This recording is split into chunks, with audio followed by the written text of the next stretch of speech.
My YouTube family, कैसे हैं आप सभी। Welcome back to my new vlog. और ये जो मेरा व्लॉग है ये ट्यूसडे दोपहर के टाइम से स्टार्ट हो रहा है।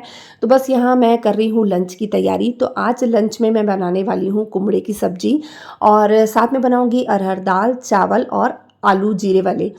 तो बस यहाँ पर मैंने ना दाल चढ़ा दी थी, दाल बन रही थी और साथ में मैंने चावल भी चढ़ा दिए थे क्योंकि मैं थोड़ी सी ना लेट हो गई थी आज लंच तैयार करने के लिए।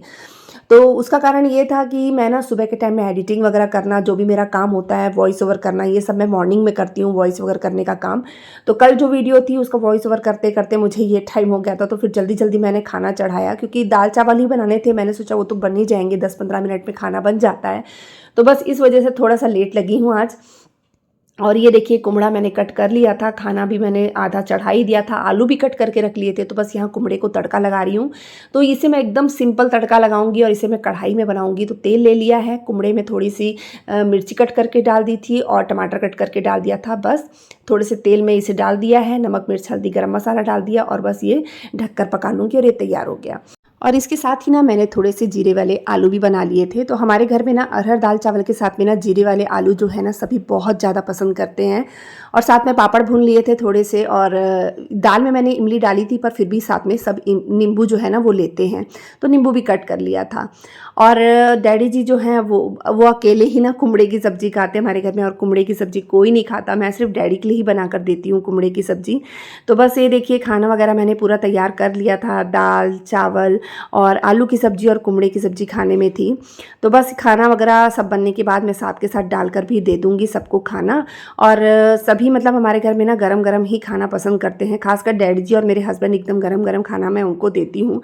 और बच्चे और मेरा तो ये हिसाब रहता है, हम तो ठंडा भी खा लेते हैं, सब चलता है। और मैं तो गरम गरम खाना कभी भी नहीं खाती, मैं थोड़ा सा ठंडा होता है ना तभी खाना खाती हूँ। तो बस ये देखिए उसके बाद दोपहर को मैंने कुछ भी शूट नहीं किया और ये हो गया है शाम का समय, कुछ 5:15 का टाइम हो रहा था। और बस मैं शाम के कामों में लग गई, जो कि मेरी शाम की रूटीन होती है, झाड़ू लगाना, पोछा लगाना। तो बस अब इन सब कामों को निपटाऊंगी। वैसे ज़रूरी नहीं होता है शाम को झाड़ू लगाना, पर ये होता है मुझे ना आदत है। मेन क्या होता है, जब घर में चलते हैं कई बार पैर में कचरा वगैरह लगता है ना तो अच्छा नहीं लगता है। तो इस वजह से मैं शाम के टाइम में एक झाड़ू लगा ही देती हूँ। निकलता ज़्यादा कुछ कचरा है नहीं, पर फिर भी एक बार झाड़ू लगा दो ना तो घर साफ़ सुथरा हो जाता है। और देखिए ये आदतें भी ना हम धीरे धीरे ही सीखते हैं। मैं खुद पर आपको बताती हूँ कि पहले मैं शाम के समय में झाड़ू बहुत कम लगाती थी। और इसका कारण ये था कि मतलब जैसे कि आप लोग जानते हैं, और जो न्यू सब्सक्राइबर होंगे उन्हें नहीं पता होगा कि मैं डिप्रेशन की मेडिसिन लेती हूँ। तो उसमें नींद का इतना ज़्यादा असर होता है ना, मैं खुद को मतलब अपने आप से मतलब एक तरीके से लड़ती हूँ कि नहीं, मुझे अपनी इस तकलीफ़ से बाहर निकलना है। और मैं खुद को ना रोज़ थोड़ा थोड़ा करके अपने आप को बेहतर बनाने की कोशिश करती मैं लगी रहती हूँ। कोशिश करती हूँ कि मैं खुद में कुछ बदलाव लाऊं, खुद कुछ अच्छा करूँ। और जब अपन डिप्रेशन की दवाई लेते हैं ना तो उसमें नींद का बहुत ज़्यादा असर रहता है। दिमाग मतलब एकदम शांत हो गया रहता है, अपन कोई मन में उथल पुथल नहीं चलती रहती जब वो दवाई लेते हैं। तो इसीलिए मैं अपने आप में इतना बदलाव लाने की कोशिश करती हूँ कि नहीं, मुझे नहीं सोना है। मुझे अगर मैं सो के ही अपना समय निकाल दूँगी तो मेरी ज़िंदगी तो ऐसे ही निकल जाएगी। तो मैं खुद से लड़ती हूँ और फिर मैं इसीलिए शाम के समय में भी झाड़ू पोछा करती हूँ, ताकि मेरे में थोड़ी सी एनर्जी रहे और मेरा जो ध्यान है वो मेरे कामों में ही लगा रहे।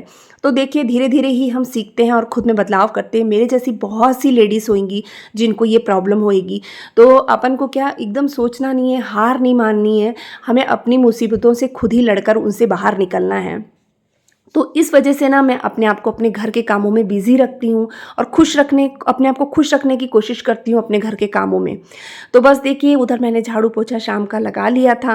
और इसके बाद मैंने जो ना मशीन भी लगा दी थी। मशीन में ज़्यादा मतलब कपड़े मेरे इकट्ठे नहीं हुए थे धोने वाले, पर फिर भी मैंने सोचा कि नहीं, मैं मशीन लगा लेती हूँ। रोज़ रोज़ धो लो ना कपड़े तो आसान रहता है। और जैसे कि मैंने आपको बताया था, कपड़े अभी बहुत ज़्यादा मतलब धोने के लिए बचे हुए हैं, बेडशीट वगैरह। तो धीरे धीरे इन सब चीज़ों को निकाल कर धो रही हूँ। तो मॉर्निंग में तो कपड़े धोए ही थे, अभी शाम के समय मैंने फिर से मशीन लगा ली और जो पिछले कमरे की बेडशीट थी ना वो भी मैंने निकाल ली थी। और आजकल मैं ऐसे ही करती हूँ, शाम के समय में ही बेडशीट वगैरह निकाल लेती हूँ। और सॉफ्ट टॉय भी एक एक करके मैं धोना शुरू कर चुकी हूँ, जैसे कि आपने देखा था। और अब मैंने ना पिछले कमरे में जो मैंने सॉफ्ट टॉय रखा है ना उसे भी मैंने धो दिया है। और बस कपड़े सूखने डाल दिए हैं। अब यहाँ से बेडशीट निकाल रही हूँ और इसे फिर कमरे में जाकर बिछा दूँगी। और यहीं पे मैं सारी बेडशीट रखती हूँ और नीचे देखिए कैसे वो फंस गया है। अब ये ना दोबारा से एक बार साफ़ करने वाला हो गया है, क्योंकि एक्स्ट्रा चादर हो जाती है ना, तो फिर वो क्या इधर उधर फंसने लग जाती है बेडशीट वगैरह। तो फिर ऊपर जगह थोड़ी सी खाली थी, तो फिर मैंने नीचे की एक बेडशीट निकाल कर ऊपर में रख दी थी। तो इस तरीके से कुछ इस हिस्से को भी देखती हूँ और अपने आप को अपने घर के कामों में बिजी रखती हूँ। बस अब ये देखिए इस कमरे की बेडशीट जो मैंने निकाल दी थी ना, अब उसकी जगह मैंने दूसरी बेडशीट बिछा दी है और पिलो कवर भी मैंने ना चढ़ा दिए हैं।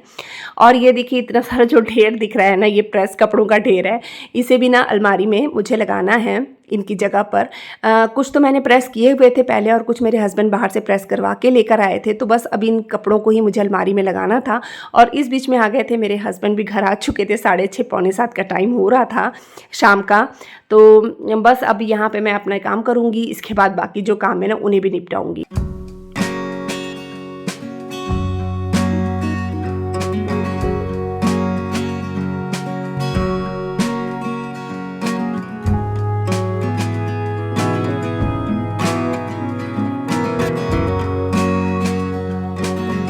ये देखिए हो गया मेरा बेडरूम अच्छे से साफ़ सुथरा। और बस जो कपड़े लगाने के पड़े हैं ना अलमारी में, बस मैं उन्हें बाद में लगा लूँगी। तो ये देखिए हो गया। इसके बाद मैं आ गई हूँ मैं किचन में, और किचन में ना मेरे दोपहर के जो बर्तन थे ना वो पड़े थे धोने के, क्योंकि मैंने जैसे कि आपको बताया ना मैं वीडियो अपलोड करती हूँ दोपहर के टाइम में। तो उस बीच में मेरे जो कई बार बर्तन धोने का जो काम है ना वो छूट जाता है। तो उसके बाद फिर मैं जब वीडियो अपलोड कर लेती हूँ उसके बाद थोड़ी देर रेस्ट करती हूँ, आधा घंटा पौन घंटा लेटती हूँ, और फिर उसके बाद फिर मैं अपने काम में लगती हूँ। तो शाम के समय ही फिर मैं बर्तन धो रही हूँ, क्योंकि शरीर को भी थोड़ा सा आराम देना बहुत ज़्यादा ज़रूरी हो जाता है। तो बस देखिए यहाँ मैंने बर्तन वगैरह धो लिया, फिर किचन वगैरह मैंने अच्छे से साफ़ कर ली, और अब मैंने चढ़ा दी है चाय। तो चाय चढ़ाई है तो मैं अदरक वाली चाय ही बना रही हूँ। मुझे अदरक वाली चाय ही अच्छी लगती है, तो मैं ना इलायची वाली बिल्कुल पसंद नहीं करती। जब मेरे रमन शरण होने वाले थे ना तब से मुझे इलायची से ना थोड़ी सी नफ़रत सी हो गई है। तो इस वजह से ना अब मैं इलायची वाली चाय पसंद नहीं करती। तो फिर मैंने ना अदरक वाली चाय बनाई। तो अदरक मैंने ना थोड़ा सा ग्रेट करके डाला है इसमें, ताकि उसका टेस्ट ना फिर बहुत अच्छा आता है चाय में। तो बस अदरक डाल दिया था और चाय पत्ती और चीनी डाल दूँगी। और मेरे हस्बैंड ना समोसे मंगाए थे मैंने अपने हस्बैंड से। मुझे ना शाम के टाइम में थोड़ी सी भूख लग रही थी और मीठा खाने का मन कर रहा था, तो मेरे हस्बैंड समोसे लेकर आए थे और साथ में ही ना गुलाब जामुन लेकर आए थे। क्योंकि ना मुझे गुलाब जामुन बहुत पसंद है, तो मुझसे पूछ के ही गए थे कि मीठे में क्या लेकर आऊँ। तो फिर मैंने वही कहा था, तो फिर वही लेकर आए थे। तो एक तरफ रमन ने नाश्ता लगा दिया था, तो उसमें ना उसने डिस्पोजेबल प्लेट में लगा दिया था। कहने लगा मम्मा आप इतने सारे बर्तन धो रहे हो और एक प्लेट निकल जाएगी, फिर वो भी धोना पड़ेगा आपको, तो मैं इससे अच्छा उस प्लेट में लगा देता हूँ। तो उसने ना उस प्लेट में डाल दिया था। और इधर फिर मैंने बनानी थी रात को भिंडी की सब्जी। तो बस मैं यहाँ भिंडी धोकर रख रही थी कि जब तक चाय वगैरह पियेंगे तब तक क्या है ना भिंडी थोड़ी सी सूख जाएगी, पानी निकल जाएगा उसका। तो फिर मैं फटाफट से कट करके सब्जी चढ़ा दूँगी। तो भिंडी मैंने धो दी थी, उधर चाय भी बन गई थी, उसमें दूध डाल दिया था। और फिर यहाँ मैं थोड़ा सा मैं अपने हस्बैंड के पास बैठी थी। शाम की चाय हम सब इकट्ठे ही पीते हैं। और बच्चों की चल रही थी ऑनलाइन क्लास, तो बच्चे क्लास में लगे थे। अब मैं ना चाय चढ़ाकर दूध डालकर मैं यहाँ आ गई। यहाँ बैठ के जब मैं समोसे खा रही थी, अब मैं अपने हस्बैंड से बातें भी कर रही हूँ थोड़ी सी। और जब समोसे खा ही रही थी ना, तो उतनी देर में रमन आया और रमन कहने लगा कि मम्मा आपने जो चाय ना सिम पे की ही नहीं थी, चाय थोड़ी सी गिर गई है। तो मुझे इतना अखरा ना, मैंने कहा हे भगवान अभी तो मैं गैस साफ़ करके आई हूँ, फिर से गंदी हो गई। तो वही वो बता रहा था और मेरे लिए पानी भी लेकर आया था। और यहाँ मैं कोको से छुप के मीठा खा रही थी, क्योंकि मेरा कोको ना, मैं कुछ भी खाती हूँ मेरे कोको को वो चीज़ चाहिए रहती है। और मुझे भी ऐसा होता है कि मैं उन्हें कोको को हर चीज़ खिलाऊँ। तो बस ये है कि लेकिन मीठा उसको देना नहीं। तो मेरे हस्बैंड कह रहे थे कि मीठा उसको नुकसान करेगा, मीठा मत दे, उसकी जगह जो सूजी के टोस्ट पड़े हैं वो उसको दे दे करके। तो बस यहाँ पर मैं उसे वही कह रही हूँ कि कोको नहीं बेटा, मैं तुझे ये नहीं दे सकती। और फिर बाद में वो खड़ा हो गया मेरे पास आके और कहने लगा मम्मा दे दो। फिर मैंने इसे सूजी के टोस्ट अंदर से मंगवा के दिए। वो क्या थोड़े से फीके भी हैं और सूजी के हैं, तो कोको को कोई भी नुकसान नहीं करेंगे। तो इस वजह से ना मैं सूजी के टोस्ट वगैरह कोको को दे देती हूँ शाम के टाइम पे। और बस इसके बाद मैं लग गई वापस से अपने काम में, और चाय वगैरह पीने के बाद। तो बस यहाँ पर जो भिंडी मैंने धो के रखी थी ना वो भी सूख गई थी, तो उसे मैंने सूखे कपड़े से अच्छे से पोंछ लिया था। और पोंछने के बाद अब इसे मैं फटाफट कट कर लूँगी। तो मेरा रमन थोड़ा सा मुझसे गुस्सा गुस्सा हो गया था। रमन को समोसे बिल्कुल पसंद नहीं है, तो वो कह रहा था मम्मा आप मैं समोसे नहीं खाऊंगा, मुझे आप कुछ और दे दो। तो मैंने उसे कहा कि मिक्सचर बिस्किट वगैरह पड़ा है वो खा ले, या मैं तेरे को और कुछ मंगा के दे देती हूँ। तो कहने लगा मुझे नहीं खाना। यानी पता नहीं, अभी जैसे बच्चे एग्जाम है ना, थोड़े से टेंशन में भी रहते हैं, पता नहीं क्यों। और ये नहीं खाना वो नहीं खाना, जो पूछो ना उसे नहीं खाना होता। मैंने कहा चल मैं तुझे मूस बना के दे देती हूँ, चॉकलेट मूस। कहने लगा मुझे वो भी नहीं खाना है। फिर मैंने सोचा चलो अब खाना बनाने का तो टाइम हो ही गया है, तो क्यों ना पहले मैं खाना ही बना लेती हूँ। तो और मेरा रमन ना भिंडी की सब्जी उसे बहुत ज़्यादा पसंद है, तो मैंने सोचा भिंडी तो मैं खाने में बना ही रही हूँ, तो जल्दी से भिंडी को तड़का लगा लेती हूँ। जब भिंडी बन जाएगी तो फिर वो भिंडी और रोटी ही खा लेगा। वो ना छोटी छोटी चीज़ से खुश हो जाता है। मेरे रमन को भिंडी बहुत ज़्यादा पसंद है।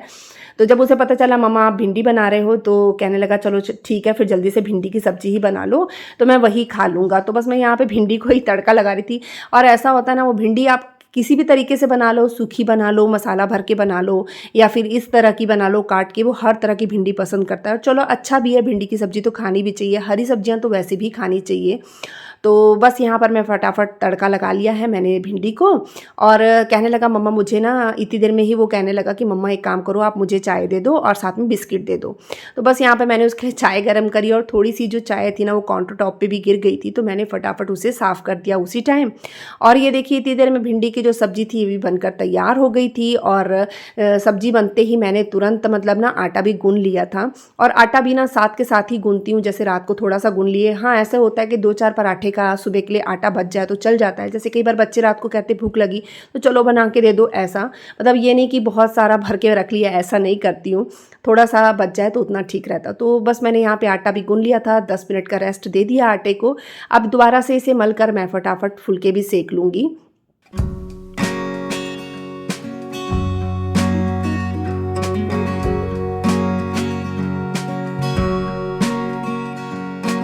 और उन बच्चियों के लिए ख़ास टिप है जो अभी नया-नया कुकिंग करना सीख रही हैं। अगर आपके हाथ की रोटियां जो हैं वो कभी सॉफ्ट नहीं बनती हैं या सूख जाती हैं ना, तो यही ट्रिक फॉलो करना, आटे को मलकर 10 मिनट के लिए छोड़ देना। उसके बाद जब उसकी रोटी बनाओगी ना तो बहुत ज़्यादा सॉफ्ट बनेगी। तो बस ये देखिए यहाँ पर मैंने रोटी बना ली है, और कुछ रोटियों में मैं घी लगा दूँगी क्योंकि बाकी सब हमारे घर में घी वाली रोटी पसंद करते हैं, और डैडी जी जो हैं वो घी वाली रोटी नहीं खाते हैं। मैं उनकी दाल सब्जी में घी डाल देती हूँ। तो बस यहाँ पे मैंने खाना बन गया था, और बस मैं यहाँ पे खाना डाल दूँगी। तो रात के हमारे डिनर में थी भिंडी की सब्जी और साथ में था दही। तो बस आज मैं यहीं पे अपने ब्लॉग का एंड करती हूँ। बताइएगा आप लोगों को मेरा ब्लॉग कैसा लगा। अगर अच्छा लगता है तो प्लीज़ मेरे चैनल को सब्सक्राइब कर दीजिएगा, वीडियो को लाइक एंड शेयर कर दीजिएगा। मिलते हैं अपन नेक्स्ट ब्लॉग में, तब तक के लिए बाय बाय।